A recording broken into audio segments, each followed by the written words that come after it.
Little Smoky River, you being good to me. From every fallen timber, be a strong standing tree. Hey, how's it going, everybody? It's Dusty Tucker. I got a short video for you guys today. I'm taking apart my Stoeger side-by-side shotgun here that I got. I would like to get rid of the auto or the safety feature, because there's been a few times where I go up to a match stage and I accidentally hit it while I'm carrying my guns up to the table, the loading table, and accidentally hit my thumb safety without realizing it. And then when I go to shoot, the trigger doesn't go at all. So I'm going to show you how to take that off, or just bypass it completely so you don't have to worry about it ever again. The first thing you have to do is take off the butt plate like I did here. Probably skipping a few steps ahead and making it really easy, so it's going to be a pretty quick video. The best way to do it is to get a very long flat screwdriver like this, or you can go socket extensions, and it's just a bolt. I'm not sure what the actual size is, but the flat. I just happen to have one of those long screwdrivers. And take that bolt out, and you just want the receiver. I have currently done a, we'll call it an action job on it, where I shorten the spring so the thumb release and the barrels drop nice and smooth, and it cocks it really nicely and smoothly. And I went and polished it and pretty much done everything. But the one thing that I forgot to do was this safety. You can see this little toggle here. It rides underneath the trigger system, and when it's under there, you can't pull the trigger. But when it's back like that, it'll let you pull the trigger. So we're gonna just take out that little arm or foot or leg, whatever you want to call it, that just kind of flips back and forth and toggles it. And we're gonna just pull that out so that you can, no matter which way the safety is, forward or backwards, it doesn't matter. It's not going to interfere with your mechanism there. You're always going to be able to pull the trigger. So I'm just going to take this over to my vise and some other tools that you're going to need. You need a punch set. I don't have a punch set, but I have a micro screwdriver. I know it's kind of, but whatever. I don't really use these at all, so I might just use this as my go-to punch for now until I get a punch set.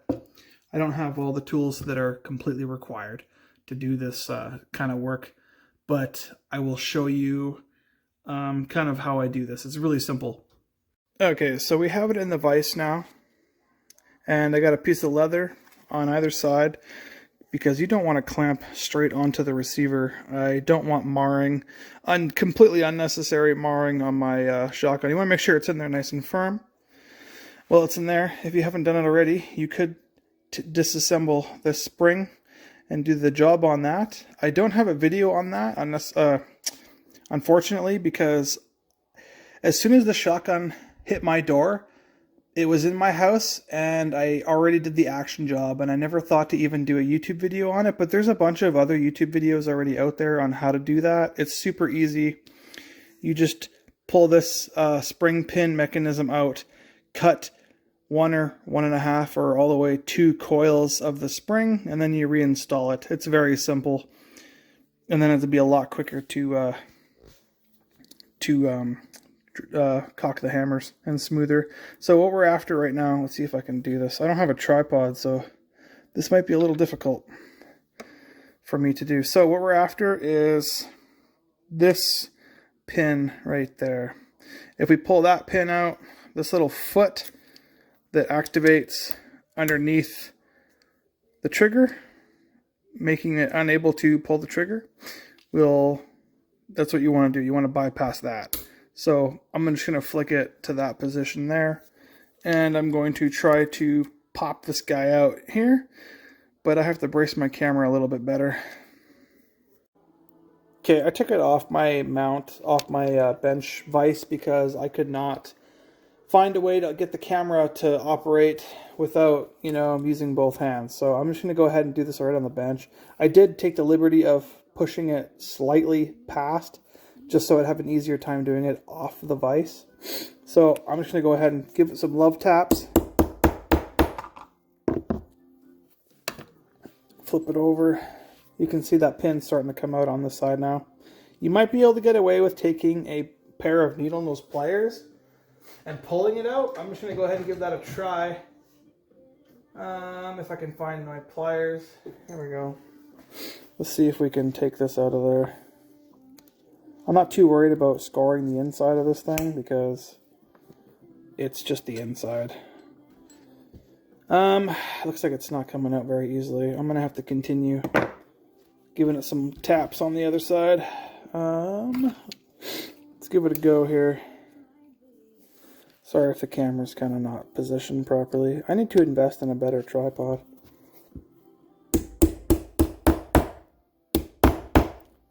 Okay.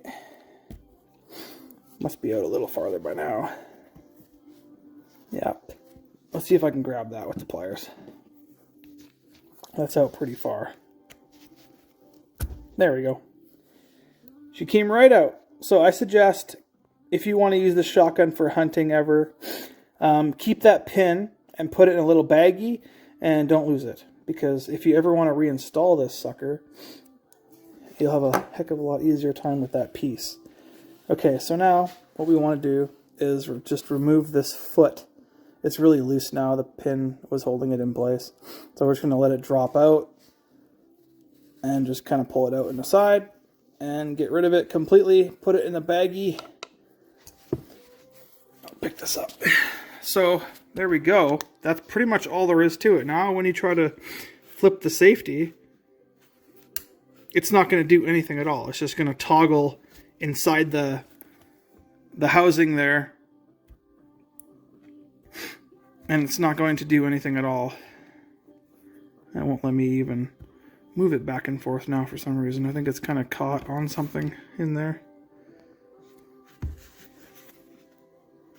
But either way, it is disengaged, and it doesn't matter which position this is going to be in. It's going to let you shoot no matter what. So just remember to take those pieces and put them in a little baggie and put them in safe keepings in case you ever want to have the safety on again. And then you just reassemble the entire shotgun and you should be good to go. No more accidental flipping of the safety. So there you go. That's as simple as it is taking apart the safety on your Stoeger side-by-side shotgun. Super easy. Everything on this shotgun is super easy to work on. I've never had an easier time working on any gun than this one here. This is a single trigger system. In a previous video, I thought this was the Stoeger Coach Gun Supreme, but it turns out it's just a regular model, and this is optional. This little single trigger mechanism that's in there is completely optional. So you should be able to slap that back together and don't have to worry about safety faults anymore. Dusty Tucker signing out.